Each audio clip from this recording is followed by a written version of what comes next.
What you're about to see on the screen is a pretty close approximation of what it will look like. The greens may not be exactly what you thought they were going to look like, and maybe you won't see all the rooms that you would see if you were actually in the building, but they capture an overview without going into every single room that's in the facility. So what we have here is kind of a 6-minute quiet tour, and I'm going to talk you through it as you see it. And there's a couple parts along the way where I'm going to ask Jody upstairs to hit the pause button so I can explain.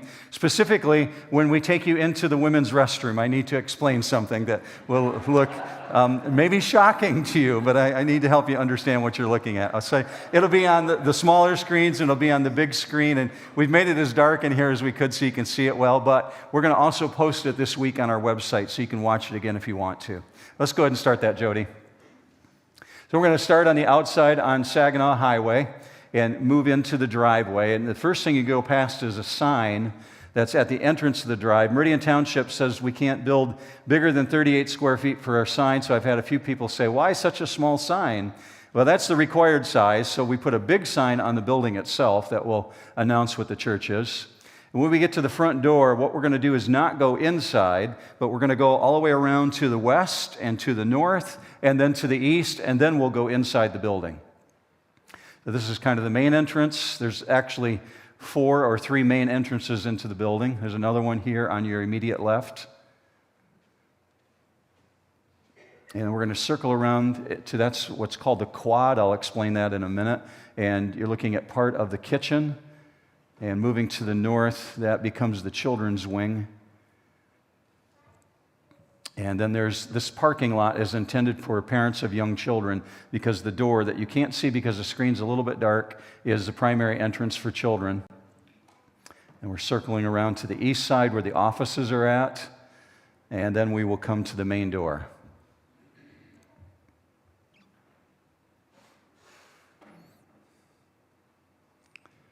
And this young couple, as you first come through the door, are doing the moonwalk, and they keep doing it all the way through the whole video. Poor guys, they've been there for months. Okay, so Jody, how about if we stop and we get to this, all right? So you're looking at the atrium. Let's stop right there. And those high-top coffee tables are actually there intentionally.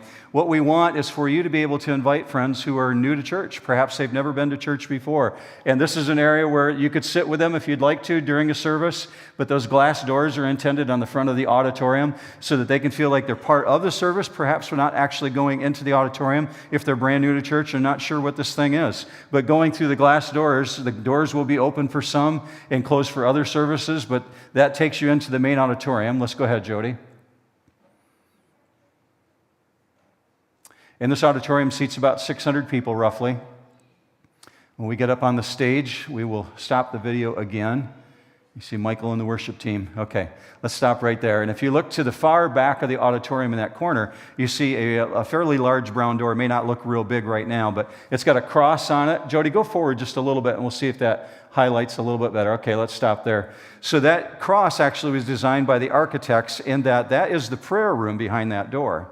And so in order to open that door, it's on a sliding track, and you have to actually put your hand on the cross and push the cross in order to go into the prayer room. It'll allow you to enter there, and it's a pretty cool feature. Let's keep going. We're going to zoom out of the auditorium and out into the atrium. And we'll make our way towards the ladies' restroom.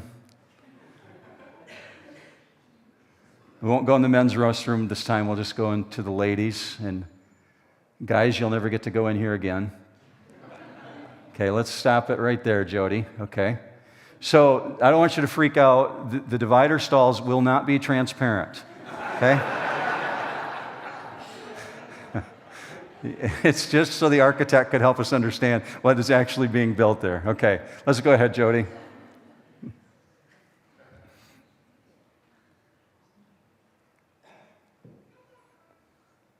Back out into the atrium, and as he swings around, we're going to make our way down towards the children's wing. It's going to feel like the ceilings are low. They're actually 12 feet high, but in this area, they're flying the video way up high above the ceiling. So it makes it look like it's a lower ceiling, but it actually is not.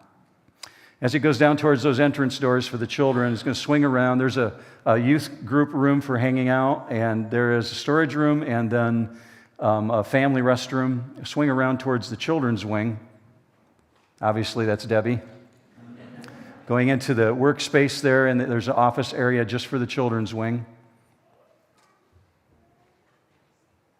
If you have questions popping in your mind as you're seeing this, I'm going to do a little Q&A with you in just a minute, see if there's things that are on your heart. Now, you get to see part of the toddler area and the young children area.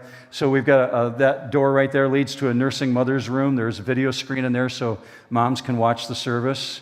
This area has half walls so that the workers can see into the different areas where the children are at. We're talking young children here. And then across the hallway, we're going to go into some of the children's classrooms.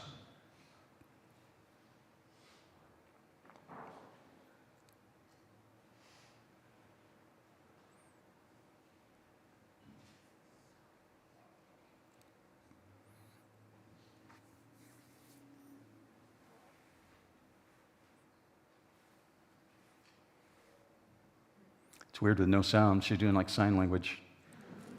Check out the kid with a smartphone. I think the architect was messing with me. Kid's totally distracted.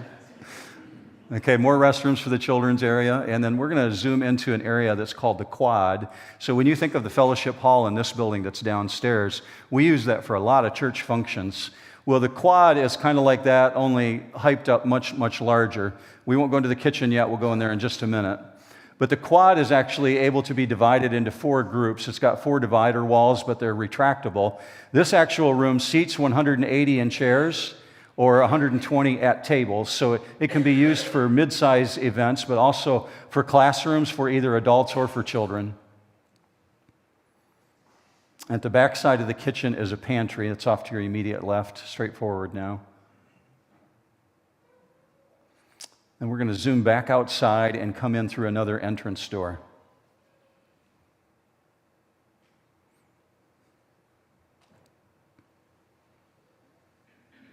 And we're going to go back through the atrium, and we're going to go down towards the office area.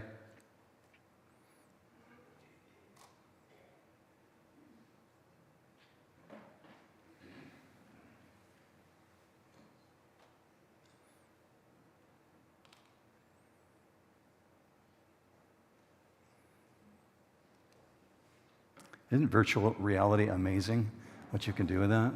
Just stark. That was the prayer room, by the way, to the immediate left. It's a workroom, several offices, and we're going to fly out through one of the offices and go back outside. It must be Gary counseling, because I don't have a beard. Gary doesn't have a beard either, but you need to grow one, man.